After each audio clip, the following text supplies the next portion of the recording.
to Cody Talks NFL, presented by Blitzalytics.com.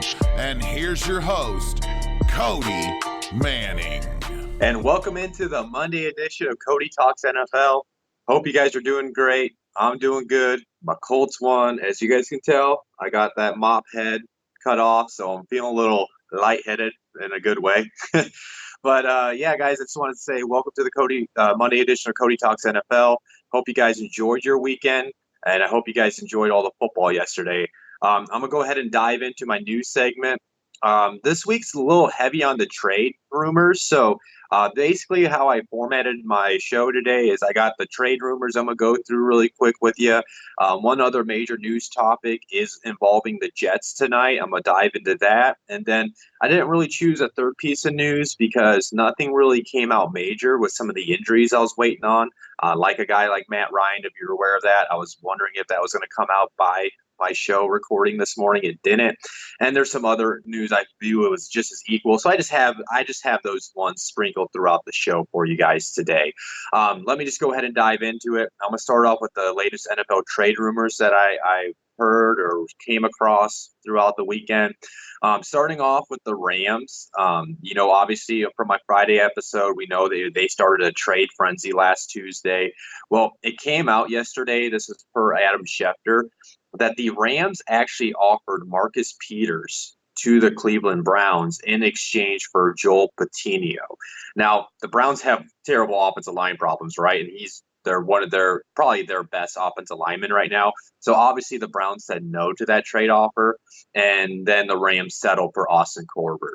So that pretty much shows the Rams are aware of their line issues. They try to do like a really good fix to their line.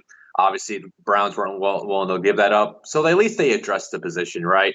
And that would have been pretty interesting to see Marcus Peters on that already not only talented team, but he would have added that type of character. Like he's a character type of NFL player, and that locker room is full of characters right now. Next rumor that came out, this is per Adam Schefter. He said the Raiders are going to be buyers at the October 29th trade deadline. They're calling already around the league, looking for linebackers and pass rush help. Obviously, that they need more linebackers help, but they do need to find a way to get more pressure on the quarterback. Mason Crosby has been pretty solid for his rookie. Cleveland Farrell's still kind of coming along, but he's never been like he's never going to be like the guy that gets after the quarterback. He's just going to be a solid football player.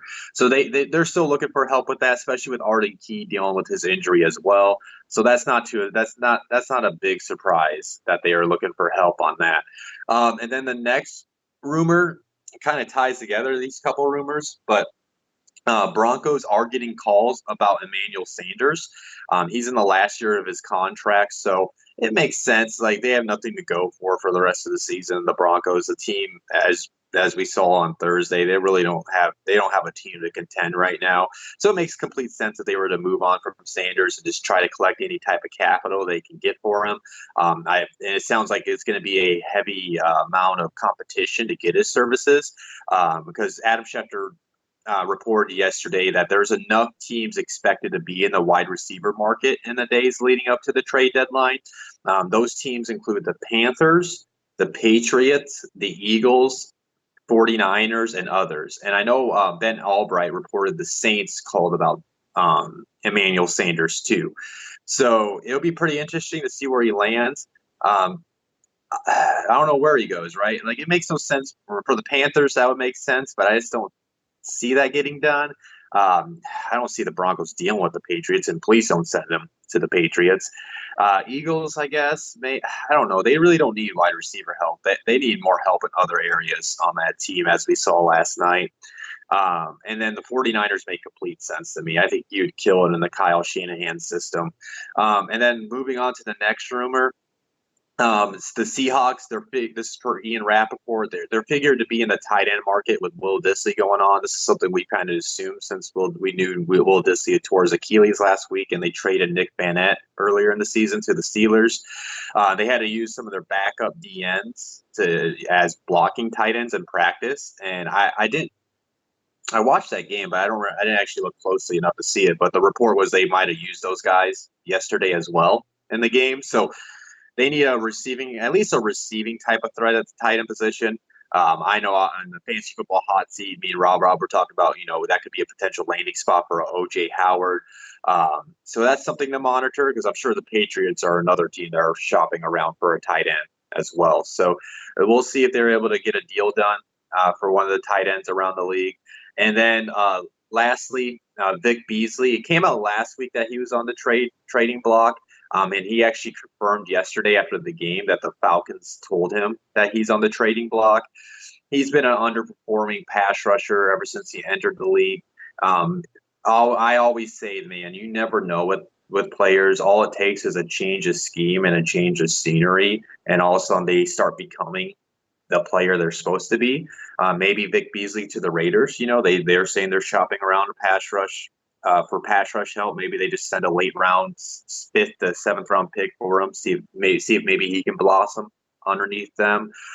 So watch that name for any team that needs pass rush help. Maybe he could be the team that goes.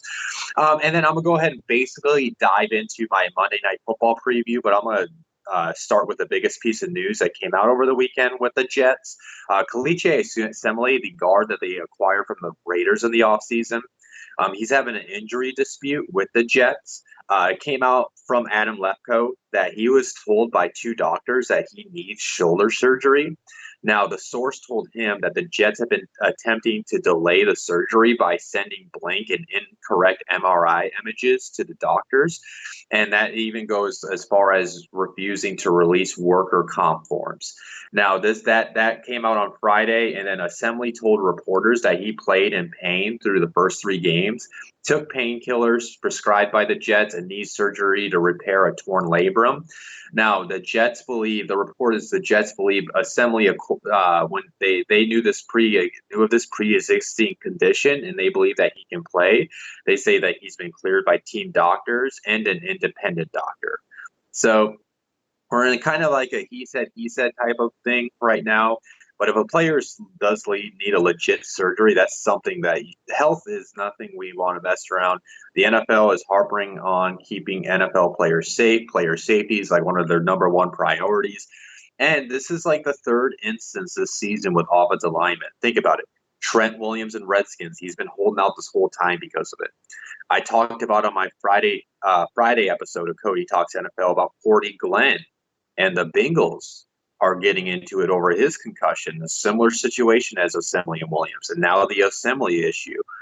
And when this came out too, there was a bunch of players came out and it's like, see, this is the side of the NFL that fans don't know about, and it's an ugly side too. This is something we don't want to see. I mean, we all have kind of known players will play through pain, but I mean, if this deals with something that's going to affect the future of his career, affect him maybe getting one more contract, I mean, come on, like, don't push a guy to play when he can't. But, I mean, if it is something he can play with, I also understand too, but I lean towards the player. I always want to lean towards the players on this type of issue, because if a player thinks he can't play, if he legit got told by other doctors that he needs shoulder surgery, put him on IR, let him get the shoulder surgery, or just simply cut ties and move on. See if you can trade him or just cut him. Like, this is just an ugly situation that will get even uglier the longer you draw this out. And I'm going to go ahead and go into my preview for tonight's Monday night game. New England is traveling to New York to face the Jets. Outside that news, no other news came out for either the Patriots or Jets. As far as injuries heading into the night for notable names, Josh Gordon has been ruled out with his knee and ankle injury. Matt Lacoste has been ruled out with his knee injury, as well as Ryan Izzo with his concussion, and Rex Burkhead is out with his foot injury. Following players are questionable: Patrick Chung with his heel and chest injury, Julian Edelman with his chest injury, Philip Dorsett with his hamstring injury, and I'm probably going to butcher this, but Gunnar Olszewski with his hamstring injury is questionable. You might not know that name. You might add, why is he a notable injury? Well, it's because he's a wide receiver, and as you can see, all the Patriots wide receivers are banged up right now, including their tight ends.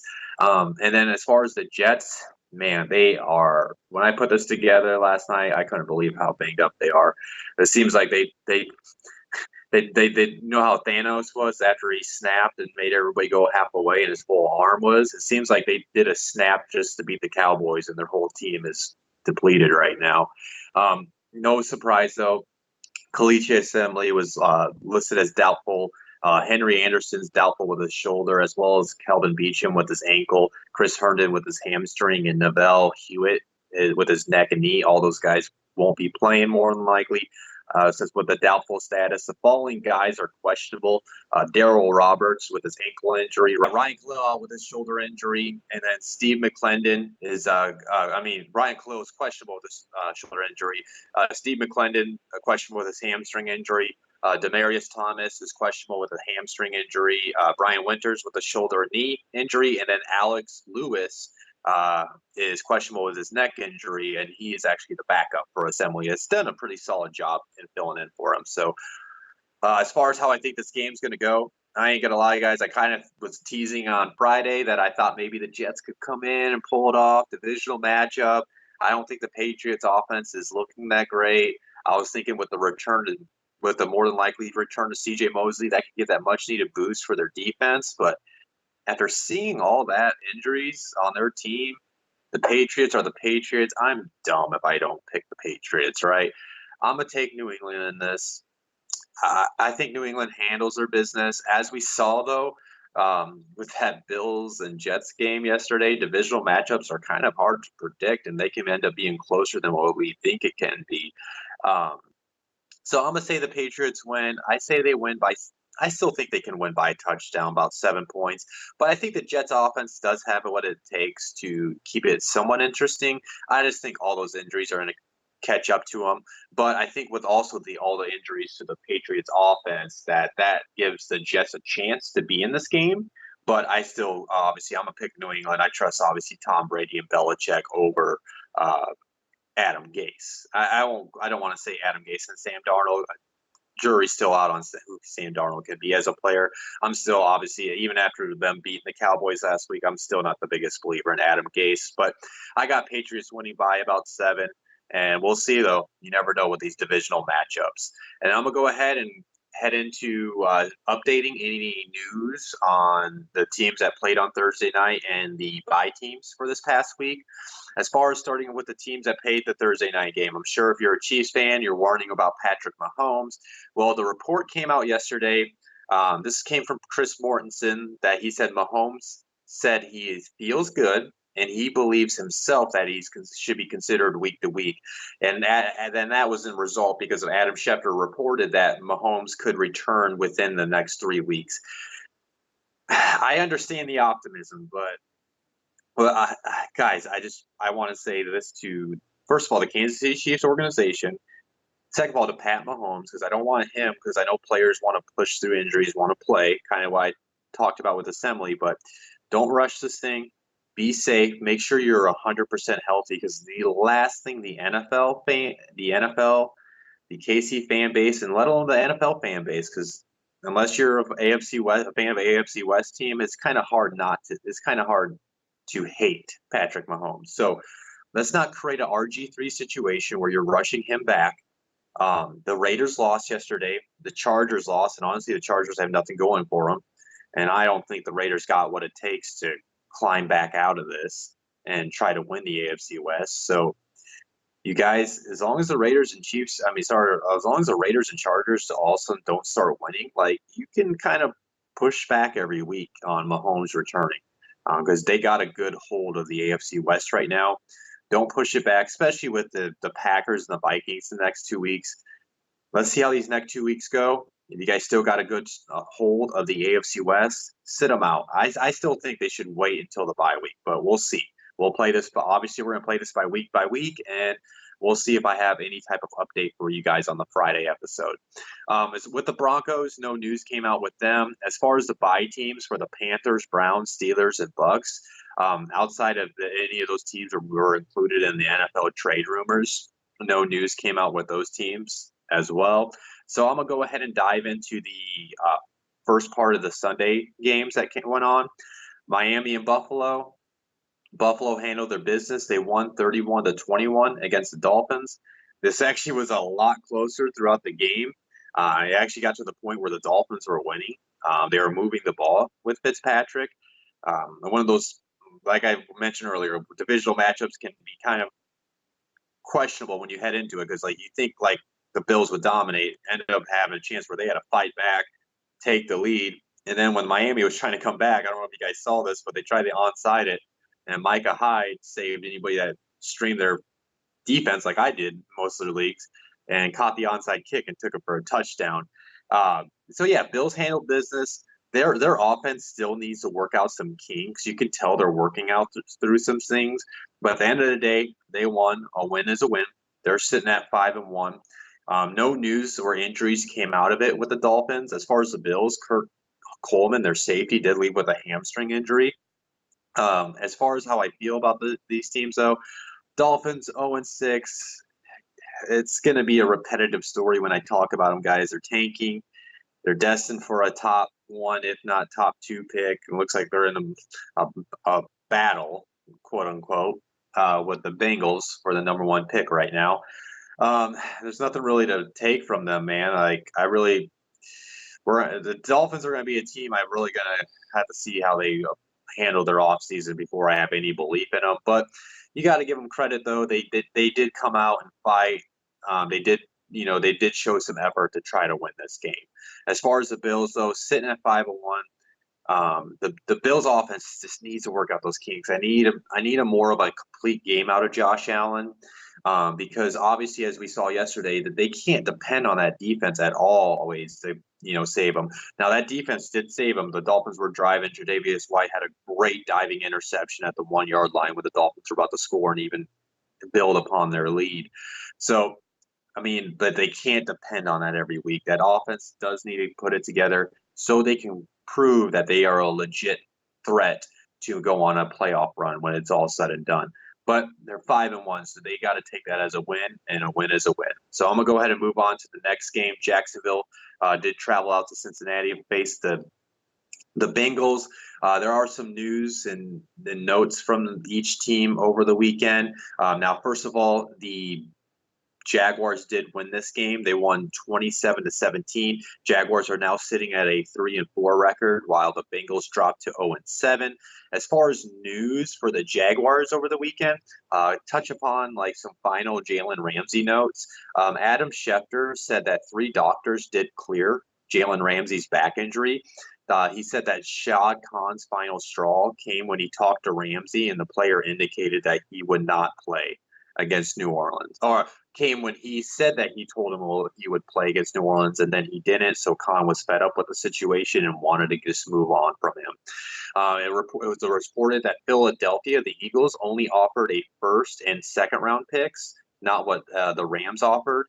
And worth noting that Khan said he wasn't happy to have to trade Ramsey, but he felt like it had to happen. And then as far as the Bengals, is reported yesterday that AJ Green is not expected to return to the Bengals until after the trade deadline at the earliest. Guys, I still stand on that. Just move him, trade him. What do the Bengals have to gain from him? And honestly, if I was AJ Green, they have no chance in hell to go to the playoffs. Why would you even want to return? He's in a contract year. There's no way I would want to go lay my body on the line when I have one last chance to get paid. One last chance. So I still hold out hope he gets traded by the deadline. And obviously, as you know from my earlier report in the show, wide receiver market trade is heavy right now. So the Bengals can take advantage of that. With how many teams want a wide receiver, that ups his value right now. And then as far as injuries, no injuries that came out notable from the Jaguars side, but as far as, I'm sorry, I put it in the wrong section. No injuries came out as far as the Bengals side, but for the Jaguars, Najee Good did exit with a foot injury, and then Cam Robinson, their left tackle, he did have to leave with a toe injury. As far as the game, though, the Jaguars just handled their business. They let the Bengals hang into it, but Jaguars still are kind of a low-level team, so it's no surprise the Bengals were kind of in it throughout the game. The Jaguars, they go to a 3-4 record. I believe they're, I want to say, a week or two away from Nick Foles returning. It's going to be interesting to see if they let Gardner Minshew ride it out. I think it depends on how the next couple of games go, but I think it's Nick Foles' job once he does come back. Sitting at a 3-4 record, so obviously they're within grasp to get themselves back into the wild card push, and potentially, depending how the Texans and Colts play for the next couple of weeks. Maybe they can make that push for the AFC South. So they're still within reach, but I still think they're more of a back end of the middle of the pack team. They're a team that should be able to beat the bad teams, but they'll probably struggle against teams with solid offenses and pretty good defenses. With the Bengals, though, I view them just like the Dolphins. Really don't have nothing to build upon. They're 0-7. Honestly, should start looking to move on and blow this whole thing up and start rebuilding it into the image. If they are committed to Zach Taylor for the next 3 to 5 years, let's blow this thing up and start building this team around his image that he wants the team to be, whatever that is, because I really don't know what it is, because they can't get anything going on the ground game, which is something I thought they would since he came from the Sean McVay system where typically they like to depend on the running game. I'm going to go ahead and dive, though, into the next game, Minnesota and Detroit. Vikings won that a really high-scoring affair. They won 42-30. Vikings moved to a 5-2 record. Lions moved to a 2-3-1 record. As far as notable injuries, Adam Thielen did on a toe drag. Sorry, Nate Burleson, I'm at to steal this from you. Toe drag swag, whatever you goddamn say. I can't even say it, so no apologies at all. But he caught an amazing pass, but he did injure his hamstring on that touchdown pass. He sounded pretty optimistic that he would play Thursday night against the Redskins, but the report came out for Pro Football Talk that the team itself is not concerned that he's day to day, but that he is more week to week. And the MRI that will come out today will confirm that. If I'm gonna guess, guys, he's not gonna play Thursday, right? Like, it's a short week, it's a hamstring injury, and most importantly, they're going against the Redskins, and the Redskins stink. So there's no reason to play Thielen this week. They're at home. It's on a short week. It's against the Redskins. And if they can't beat the Redskins without Adam Thielen, then that's rough. They should be able to handle their business. I'll talk about that at the end of the show as far as my Thursday night prediction. But I think he's going to be at least out for a week, maybe another week if the Chiefs hold out Mahomes next week when they play Kansas City. As far as the Lions, Kerryon Johnson did leave with a knee injury, as well as Darius Slay did leave with a hamstring injury. So those are two notable names on both sides of the ball for Detroit. If those guys got to miss time, it seems like Detroit's strong start to their season could wither away quickly. As far as the game, this was a pretty entertaining game. I mean, Kirk Cousins has played lights out for the last 3 weeks. Who knew that all a quarterback had to do was go on a podcast and publicly apologize to his wide receiver for him to flip the script and start playing better? He's been playing lights out, and man, the Vikings seem like they're a team that you do not want to play right now. They're playing hot right now. They're on a hot streak, and you gotta like what you can see now.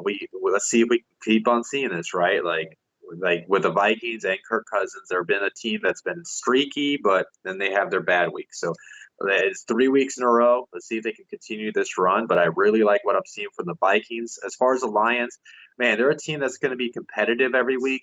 I want to give them credit. They fought hard in this game. Stafford did his best, but man, that's a team that it can be very competitive. But once guys like Kerryon Johnson and Darius Slay start going down with injuries, they're a team that can't afford injuries. They're competitive with their starters, but once those starters are out, then that's when things are going to kind of start unraveling for Detroit. So we'll see if they got. I'm not going to completely, because I know I was starting to turn the corner on Detroit. I'm not going to jump off the ship on Detroit, but I kind of see where this can go south quick for Detroit if they start piling up on the injuries. Moving on to the next game, Oakland played the Packers. Packers stomped the Raiders 42-24. Raiders go to 30-3. Packers go to 5-1. And man, Aaron Rodgers is slowly throughout the season starting to find himself within the Matt LaFleur offense. He had an amazing day. I'm on the boat with the others that were sending out tweets that after this performance, and then after Deshaun Watson having a down day and a loss, after Russell Wilson, I still think Russell Wilson's the MVP leader, even after they lost yesterday. But with the Russell Wilson having a down day plus a loss, Aaron Rodgers, put him in the MVP conversation. The team is 5. The team is actually 6-1. I put that in wrong. Excuse me. Team is 6-1, and he's playing lights out. He's playing lights. He played lights out yesterday, and he's doing what it takes to get that team winning. And as you can tell, his wide receivers were dealing with drops last week, so it's all on him on the offensive side of the ball. So Packers I'm starting to buy into them. I mean, I still think they're a beatable team, even at a 6-1 record, but you got to give them credit. They're winning games. As far as the Raiders sitting at a 3-3 record, man, that's just a team. They're like going to be they're like a year or two away from being a pretty good team, right? They need a wide receiver. Like Tyrell Williams is probably going to be missing some time with that foot injury. That offense needs more of a passing threat. Like, I'm not going to say it's Derek Carr, but I know he's kind of been solid this season, but man, they need somebody that's going to be able to push the ball down the field more often, that can create plays. That team's like at least a year away from contending for the AFC West. They're going to be a team that can beat some teams. Like we saw, they can beat the Bears. They can beat the Colts, right? They're a team that has the capability to beat some teams, but there's going to be weeks like this where teams like the Packers are going to stomp them, especially on the road. But I think the Raiders can at least get to a 7-9, 8-8 record. I do think they have what it takes, but they still are missing some pieces on that team, which is to no surprise why they're in the trade market leading up to the deadline. I'm going to go ahead and move, though, into the next game. The Rams traveled out to Atlanta and faced the Falcons. The Rams did win 37-10. As far as their news and notes that came out of this weekend, as far as the Rams front, Adam Schefter did report that Jalen Ramsey promised the Rams that he won't hold out if he doesn't get a new deal this offseason. We'll see. Words are words. But if that was a legit report and he did promise them, we'll see if he can hold up to it. I don't have any speculation in October if they're going to get a deal done, to be honest. It's a long way to go. There could be more trades. There could be people restructuring their cap contracts. So that's a long time away before we can speculate if they're going to get a deal done. But I would assume they do. At least I hope they do, considering they traded 2 first-round picks for him. And then as far as the Falcons, man, their season got even rougher. We'll see what comes out with today with it. But Matt Ryan was seen in a walking boot after their loss. He's going to have an MRI on his ankle, but the team does not believe it's serious. But if it's any type, usually if a player's leaving a boot, that's not the greatest sign. Honestly, the Falcons have no chance at even cracking a wild card right now. So honestly, whatever it's got to take to get him 100% healthy, I assume that even if it's a week or two, they're going to probably sit Matt Ryan. At least I would. There's no reason to rush him back out there. And then yesterday, Falcons owner Arthur Blank told Jeff Schultz that he still supports Dan Quinn, and he dismissed speculation that he might get fired Monday. Not a surprise, honestly, guys. I've been harping on that they'll probably hold on to him at the end of the season because, Dirk Cutter would be the interim head coach if they do it. It seems like it's too early for them to pull the plug. Also, keep in mind, Dan Quinn is fully running the defense right now. So who do they put at the defensive coordinator spot? If they were firing him, I think that's why. But I think it was Ben Albright that reported that the Falcons are already actually starting to kind of do research on a potential coaching staff. And it's expected that they're going to move on from Dan Quinn. So it's a matter of time, but I still think they're going to hold out till at least December until they fire him. And as far as injuries, Ito Smith for the Falcons, he was carted off with head and neck injuries yesterday. Obviously, he didn't return to the game. Rams handled business. Their offense still needs some work. They kind of came out slow. Keep in mind, though, it was a West Coast team traveling out to an East Coast team with a 1 o'clock start. Usually those teams kind of start off slow. Sometimes most of the team, the stats show they usually lose those games. So that's why I think they kind of came out slow, but that offense still needs work, even though they won 37-10. But you got, like I always say, a win's a win. You just can build upon that win, take the good from the tape and learn from it, and take the bad from the tape and try to eliminate those from the mistakes.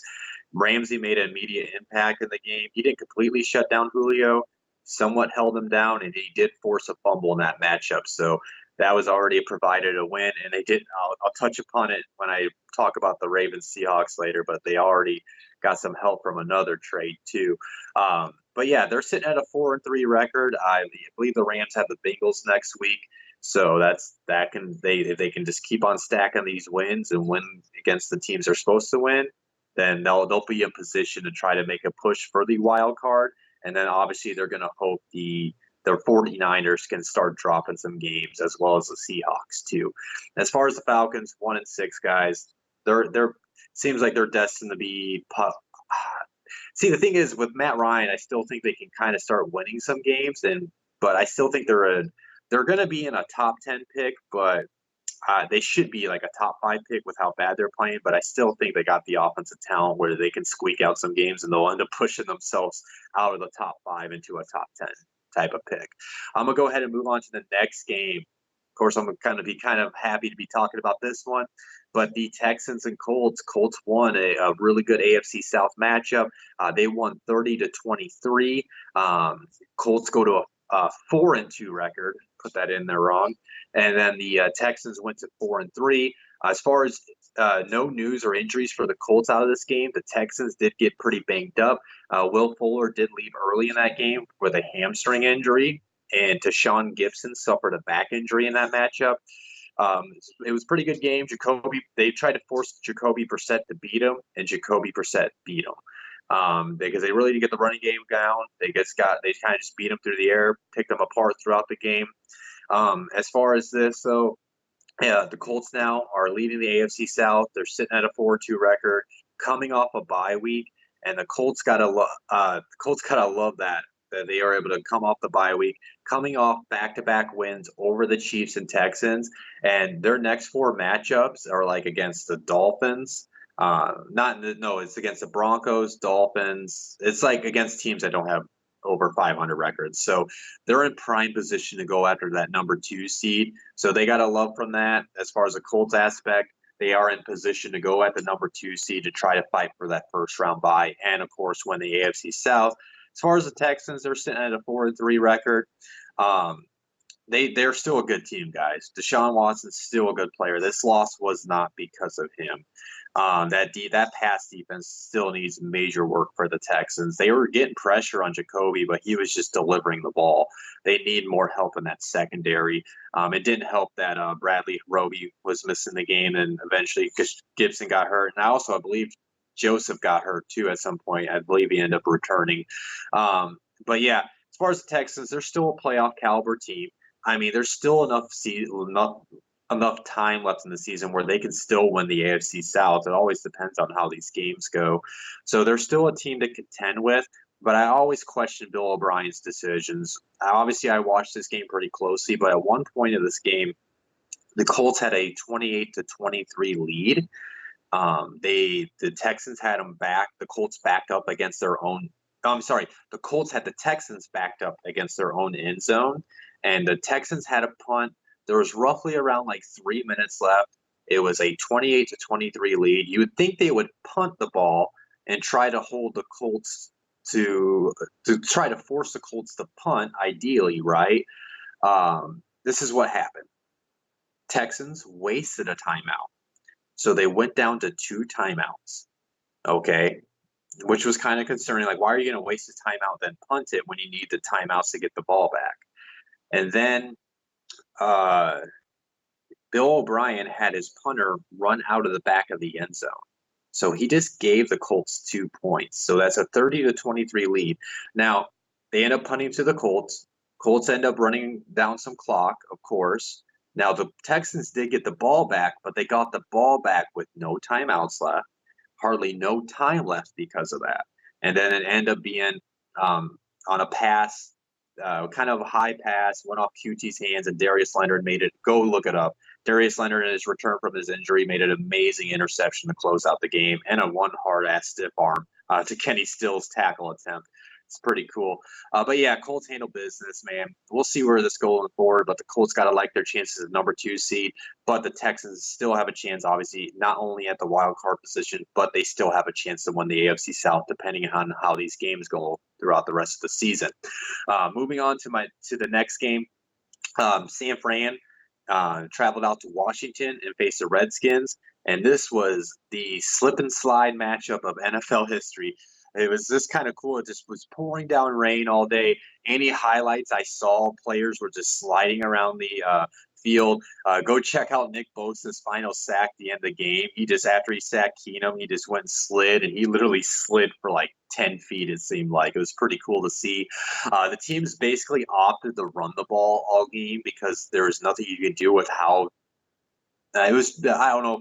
This is how I always compare this rain to. I don't know if anybody's a Jurassic Park fan like I am, but if anybody remembers those movies, especially the 90s movies, when it would rain hard. So anytime it rains hard, I call it Jurassic Park rain. They were having the Jurassic Park rain in Washington. And what that led to is that game only lasted 2 hours and 36 minutes. This was the shortest game length since Week 16 in 2009, when the Patriots and Jaguars game also ran for 2 hours and 36 minutes. That was a 35-7 win for the Patriots. In this game, 49ers only managed to get 3 field goals. They won 9-0. As far as news and injuries with the 49ers, Marquise Goodwin, he left with a head injury. Matt Breida actually cleared the concussion protocol, but his eye was evaluated after he was poking the eye. And I know he didn't return into that game. With the Redskins, Monte Nicholson did leave with an ankle injury. This was just an ugly win. I mean, I'm not going to dive into. I mean, you guys probably know. Like, I like to beat up on Garoppolo. Not like to, but like I beat up on Garoppolo because I still am waiting for that game before I want to crown the Niners as the best NFC team. To me, it's the Saints right now, but I have the 49ers ranked above them because they're undefeated. I do respect records. As far as my power rankings, which you'll see come out on my Twitter on Tuesday mornings. But yeah, I'm not going to beat up on them because of all the rain. But a stat I saw yesterday was pretty interesting about Jimmy Garoppolo. He is 14-2 in his starts. He wins, right? But what's an interesting stat on Garoppolo for this season? He has 8 touchdowns and 8 total turnovers on the year. It's pretty weird, and they're sitting at a 6-0 record because that defense is ridiculous. 6-0, they're winning games. I got to give them credit, man. They're doing what it takes to win games. I'm still waiting on that Jimmy G game to sell me over. As far as the Redskins, guys, they stink. 1-6. I'm sorry, guys. There's nothing to build upon from this game. There's nothing really build upon this season because you already fired your coach. We're just waiting on the new regime. Maybe we see Dwayne Haskins at some point so we can see what he can be as an NFL quarterback, but really no hope to build upon from the Redskins. Sorry, Redskins Nation. You guys are probably destined to be in a top 5 pick this year. We'll go ahead and move on to the next game. Battle of the first-round quarterbacks. The Giants and Cardinals. No news came out for either team. The Cardinals did win 27-21. They moved to a 3-1 record, while the Giants moved to a 2-5 record. Gotta like what we're seeing from the Cardinals, guys. They have won 3 straight games. It wasn't a pretty game for Kyler Murray, but they got the ground game going with Chase Edmonds. Apparently, the ankle injury was pretty bad that held David Johnson out for pretty much the whole game yesterday. Kingsbury came out then said that Johnson was only going to play on a need basis. As a fantasy football player, come on, man, can you not drop that news for us over the weekend? Because I'm sure a lot of people played David Johnson while either Chase Edmonds was on their bench as a handcuff or was on other people's benches. I'm sure not that many people played him. But that's something me and Rob will cover on the Fantasy Football Hot Seat. So tune on that for Wednesday. As far as the teams, though, I'm not going to lie, man. Like, I was kind of like harsh on the Cardinals at the beginning of the season because everybody expected this air raid, crazy offense coming out like the Eagles with Chip Kelly way back when they came out hot, then kind of flustered away. It's kind of opposite, right? It kind of like they came out slow. It's kind of like Kingsbury's learning his role, like learning the pace of the NFL, and they're winning. I mean, they're not beating really great teams, but they are winning, and I take wins as a major account for how I feel about a team. So now the NFC West, man, just how the NFC North was a couple weeks, the NFC West now has a team that every team is at least 500 or above. Cardinals, though, they're going to be a team that now has got the capability, I believe, where they can beat bad teams, but they're still going to struggle against the pretty good teams. They're a team they're going to build upon this season, and then they need to fill some holes throughout that team because that team still has major holes, and maybe they can be a team to contend with in the 2020 season.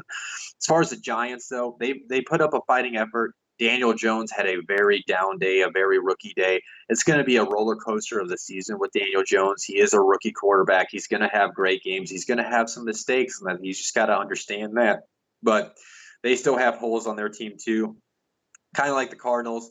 I think they're a team that's capable of beating the bad teams. Will struggle against good teams. Will lose against bad teams because they have holes too. And they just want to just continue to just fight every week and just build upon for their 2020 season and find the holes that they have and address that in the offseason. I'm going to go ahead and move into the 3 afternoon games. Man, Chargers lost a Charger game against the Titans. 23-20, Titans win, go to 3-4, Chargers 2-5. Guys, please, if you got time to go on YouTube and pull this up, but the Chargers chargered at the end, had an opportunity to win. Philip Rivers hits Austin Eckler. I thought he dove in. He fell short at the 1-yard line, and the Chargers completely messed up the next couple series. It was like there was like a hold or something that happened on one play, and then the very next play they tried to pile it in with Melvin Gordon, and he fumbled the ball right at the 1-yard line. Titans recover the fumble to win. As far as news and notes from the game, Forrest Lamp, their guard, he got carted off with an ankle injury for the Chargers. On the Titans end, Delaney Walker left with an ankle injury, and Adoree Jackson left with a foot injury. As far as how I feel about this team, man, the team's Chargers 2-5, man, it's the injuries piled up. Like I was kind of talking about this on Friday. Their season, it just feels like it's over. It just feels like they're just going to be Chargers. They're just going to find ways to lose. I find it hard for me to believe that they'll turn around and make this thing right. Honestly, man, I would love. I'm a Melvin Gordon fan. I want to say that first, and I don't necessarily put this on Melvin Gordon, but it's just like you guys know, like in life, when like you kind of see like a couple force a relationship to work, and you know it's not really going to work out. That's how it kind of feels like with Melvin Gordon and the Chargers. It feels like it's a forced relationship. They're just trying to make it work. They're trying to feature Gordon, trying to get him touchdowns, trying to get him touches, and it's like it's just not working out. And it just feels like, see if there's a team out there that has playoff hopes, could use a running back, and see if you can get some type of capital on there. It just didn't let Austin Eckler be the guy for the rest of the season and then try to find somebody to go with Eckler. I don't really believe Eckler's a full-time back. Still, yes, he did prove it early in the season. I'll admit that, but I still wonder if he can be a workload every week, 16-week type of back. I think he needs more of a bruiser to go with him, but I do believe he can dominate the amount of touches. But it just seems like it's time to move on from that era. They're sitting at a 2-5 record. I know Philip Rivers' contract's also up after the season, and I know he's stressed upon that he wants to re-sign with LA, but doesn't it seem like maybe Rivers should move on and try to go get a Super Bowl somewhere else? Maybe Chicago? Good call. I kind of like that. I was thinking about that yesterday. Shoot, maybe the Titans could give him a call. I didn't realize this until the broadcaster said this yesterday. Philip Rivers is from Tennessee. Now, do I think that will happen this season? No, but maybe in the offseason. That might be something to monitor as far as if Philip Rivers is going to finish his career in LA. But regardless, though, Philip Rivers is having a setback year, and it is time for LA to plan for the future at that position. Let me go to the Titans side really quick. The Titans did find a way to win. Their defense is still good. I'm glad I did not forget about this. Jeffrey Simmons, so happy to see that kid come out in his first game since his ACL tear and ball out in his first return, in his first action as a rookie. That defense is still pretty good. Guys, I still have questions. Now, with Ryan Tannehill, they were moving the ball down. It seemed like Corey Davis was getting involved. A.J. Brown was getting involved. The offense did look a lot better with him, but he still was he still made some iffy throws. He threw an interception, not completely sold on it. But just like the Jaguars, right? They're sitting at a 3-4 record. They put themselves in position to fight for the AFC wild card. And depending on how the Texans and Colts play, they are still within a game or two to win the AFC South. So they're still right around there, but I'm not buying it. The Titans are like a 7-9 team. The reason why I'm not buying this because this is the Titans. This is the Titans we've seen over the last 3 years. They're going to put together a good game where you want to believe in them, and then they'll probably, I don't know who they face next week, but they'll probably lay on their flat on their faces if it's a bad team. Moving on to the next game, New Orleans Saints traveled out to the Chicago to face the Bears, and wow, without Alvin Kamara, without Jared Cook, they won, and not only won. This score wasn't even close. The final score, the Saints won 36-25, and it shouldn't even been that close. The Saints manhandled them all day. I mean, you want to talk about a disappointing loss? That's probably got to be the most disappointing loss for Chicago. Chicago came at home against the Saints without Drew Brees, without Alvin Kamara, and Jared Cook. Coming off a bye week, when teams come off the bye week and you come out like uninspired like that on the defensive side of the ball, the offensive side of the ball showed nothing new. Man, like I'm kind of like giving up on the Bears on the season.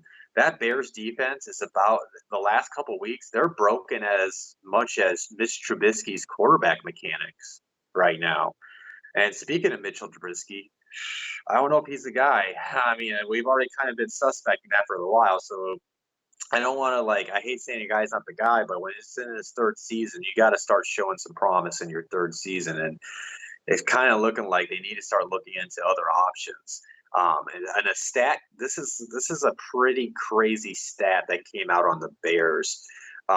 They're the only team this season that has not reached 300 total yards on offense. That's bad, guys.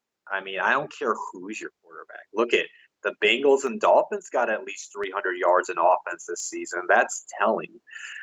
They're sitting at 3-3, but I'm telling you guys, I have nothing to believe upon this year.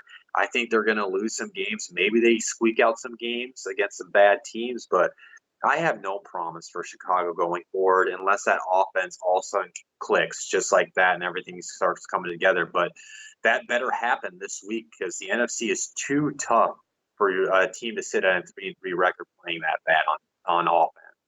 As far as the Saints, man, let me go to their side, man. Got to give them credit. Sean Payton, as much as I want to hand it to Frank Reich, you'll tune in the next week when I give my midseason awards. But, man, Sean Payton, Coach of the Year so far, man. Without Drew Brees, he was winning. Without Alvin Kamara, Drew Brees, and Jared Cook on the road against the Bears defense, stomps them. Man, Saints are looking like the class of the NFC right now without some of their star players. A couple news and notes. Nothing came out on the Bears side. With the Saints, Drew Brees told Mike Triplett that he's planning on practicing this week, and he's hopeful that he can play against the Cardinals next week, and it's on a we'll see basis. If I remember right, it's the Cardinals this week, and then they go on the bye. Why? Well, don't rush Brees back. Let him practice. But come on, Teddy's got you guys to win every single game since Drew went out. I mean, I was saying this last week when I picked the Bears to win because it just seems like they were destined to at least drop a game or two. It's the Cardinals at home. Yeah, the Cardinals are playing better, but I think at home you could handle the Cardinals without Drew Brees. Give them at least one more week, I think. But that's something we'll know, and obviously I'll have an update on that heading into the Sunday game on the Friday episode. Now, the Saints secondary did take a couple blows. Patrick Robinson injured his hamstring against the Bears, and then during garbage time, Eli Apple injured his knee at the end of the game. So no updates on that. I'm going to go ahead and move on to the final afternoon game. Baltimore traveled out to the Seahawks, Seattle, and faced the Seahawks. They handled their business. They won 30-16. Both teams are now sitting at a 5-2 record. No news or injuries on the Seahawks front. With the Ravens, Pernell McPhee suffered an arm injury. As far as the teams, though, man, the Ravens, this was a statement game, not only to me, but I believe to the rest of the NFL. They're legit. They're legit, guys. Like I've still got some worries about them. Like I still think they're beatable, but they're the AFC North team, man. Like, could things fall apart? Maybe the Browns storm back and win the division, maybe. But for you to go on the road in Seattle and to beat Seattle with how Seattle's been playing, that's a statement to me. And they didn't just like squeeze out a tough defensive battle. Like Seattle didn't have, it just seemed like I stuck on this game because, to be honest, like whoever decides like the America's Game of the Week, where Troy Aikman gets to be the announcer, and that's like the marquee matchup. Whoever didn't decide that this was not the matchup to put on the mainstream TV, that's a mistake. I made sure I had it on though, because while the score was a 2-score game, it was somewhat relatively close throughout the game. But it just seemed like Baltimore had full control of it. Like it was their game to lose. They took advantage of some turnovers. Before I forget, the Rams trade paid off in this for the LA. Marcus Peters got a pick six against in his debut as a Raven, and that actually happened to be Russell Wilson's first pick of the season. My boy DK Metcalf, man, I mean, he was just trying to make something happen, and he fumbled the ball when he went to go switch it to different hands. Feel bad for the kid in a crucial part of the game. So yeah, I mean, but Baltimore handled their business. How I feel about these teams, man, I'm not completely sold on Baltimore, but like as a AFC South team, I mean, as an AFC South contender to go to the Super Bowl, they're getting there for me. I still want to see a little bit more, but this was a statement to me that they are a legit team to contend with. I'm taking them as the AFC North winner, barring a utter collapse by the Ravens and an epic run by the Browns. And as far as the Seahawks, they're sitting at a 5-2 record. Hey, every NFL team loses. This was a tough team that they faced against. A unique quarterback that had a Michael Vick type day in Lamar Jackson. He's really starting to win me over. Lamar Jackson is, but Seahawks still sitting at 5-2. Now they're 2 games back on the 49ers, so they're going to obviously watch them and hope the 49ers start losing some games. And then I'm going to go ahead and move on to the Sunday night game that completely didn't go how I thought it was. Cowboys straight up manhandled the Eagles. There's no other way to put it. They just completely dominated Philadelphia. They won 37-10. Cowboys went to go to a 4-3 record. Eagles go to a 3-4 record. No news or injuries of note with the Eagles. With the Cowboys, it looked bad at one point. People were concerned. Leighton Vander Esch left last night with an injury. He told Jane Slater that he's good. It was just his first neck stinger, and he disputes the history of neck injuries that came out. And then he told Jane Slater that he would have continued to play, but it wasn't up to him. Which obviously with that score, there's no reason to rush him back. They didn't need to. And then another hit to their defense is Robert Quinn left with a rib injury. As far as how I feel about this, the Eagles, I'm scared, guys. They were my Super Bowl pick before the season. It's still early enough in the season that they could turn this thing around, maybe squeeze in as a wild card, and they could still win the NFC East. There's still plenty of time to tell.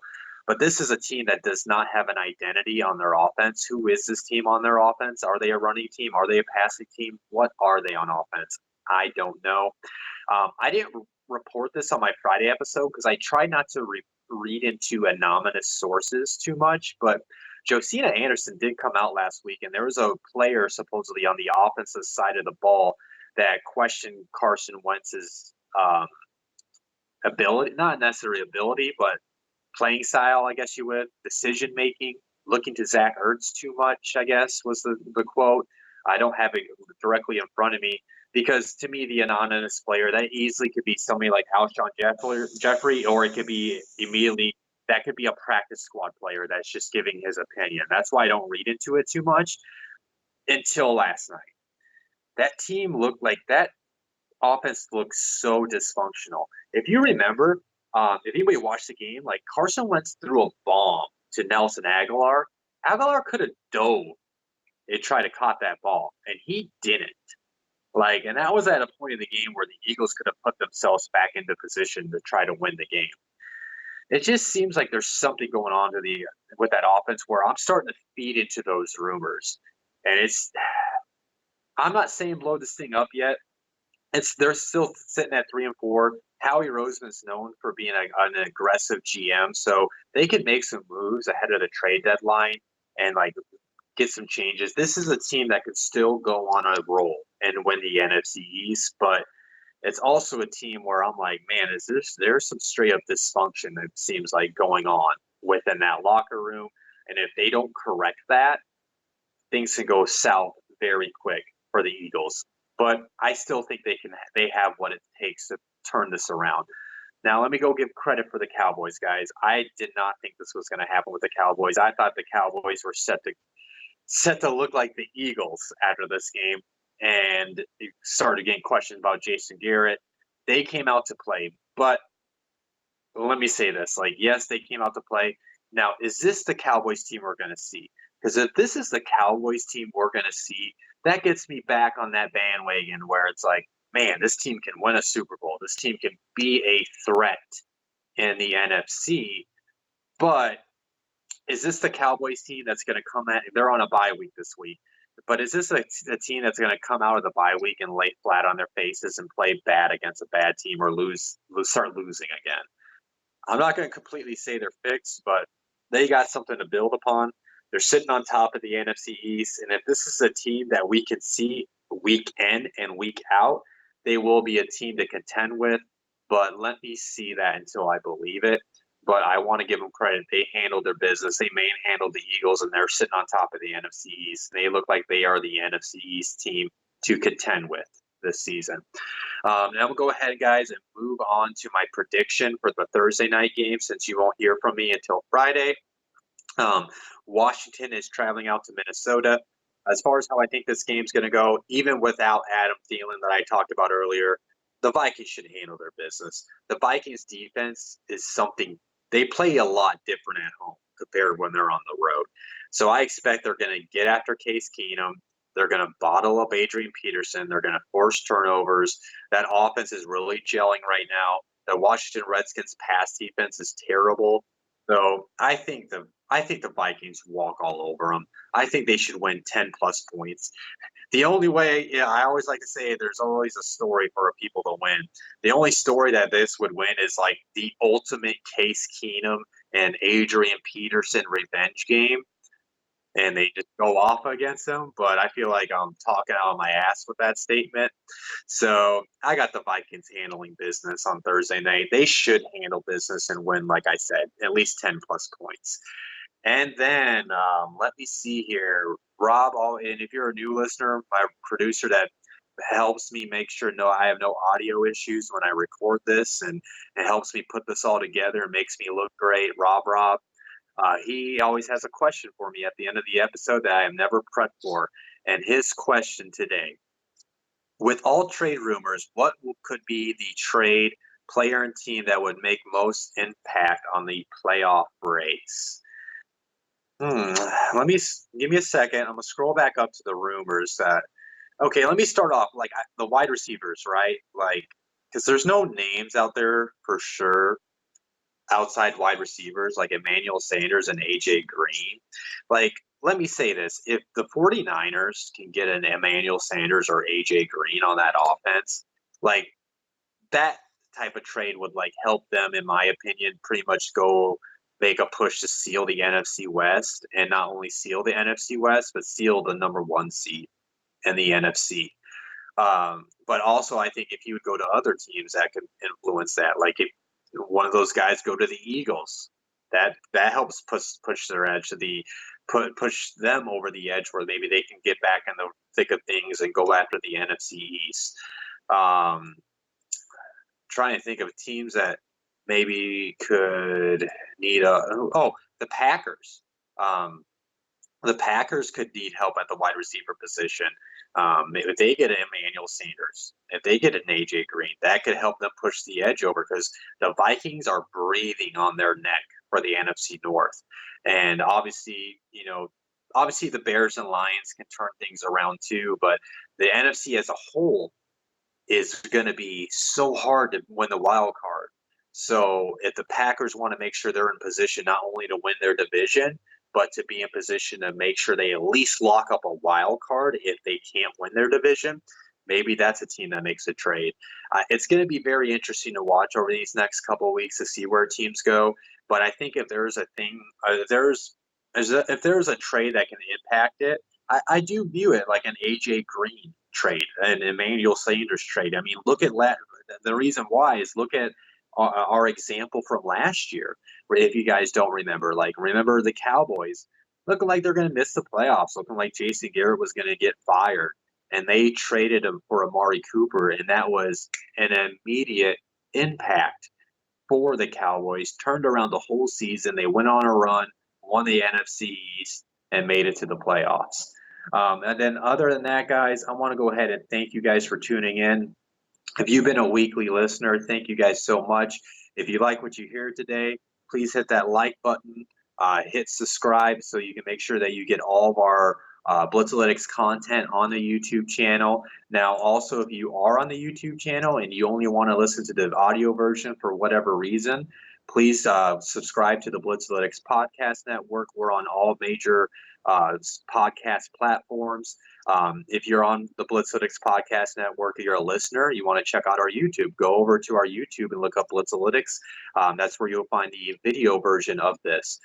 As far as Blitzalytics Podcast Network, guys, make sure you're subscribed. We got the Blitz Breakdown, the Pick 6, which I believe I might be coming on this week or in the next week or two. Well, that's something I'll have to discuss with that crew.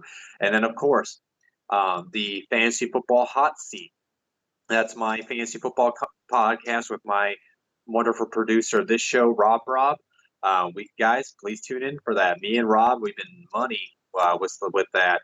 We do starts, sits, studs, waiver wire targets, trade targets. I talk about streaming defenses. It's a really fun show that Rob and I do together. And Rob and we try to be humble, like I always say, but man, we've been really killing it in that aspect of the game this year. And then other than that, guys, lastly, if you guys got any money to give, check out the All Heart Charity League presented by Blitzalytics. It's 10 different teams for 10 different charities, and all the money goes to great causes. I don't care if you guys want to help out the Blitzalytics crew with David, or if you want to help out Rob and Jack with the Blitz Breakdown. Go help out Marcus Grant of NFL Network. Go help out Aaron Schatz, Football Outsiders, Zach Martin, Brad from Over the Cap. Zach Moore from Over the Cap, not Zach Martin for the Cowboys. But yeah, tons of great people you guys can help out and great causes. So if you guys can do that, please head over to go.rallyout.com/allheart. Other than that, guys, again, I want to say thank you for anybody that's been listening to the show. If this is your first time, tell a friend and help promote this for me. Other than that, Blitz out. Thank you for watching Cody Talks NFL, presented by Blitzalytics.com. As always, hit that like and subscribe button, and then hit that bell notification icon to stay up to date on all things football.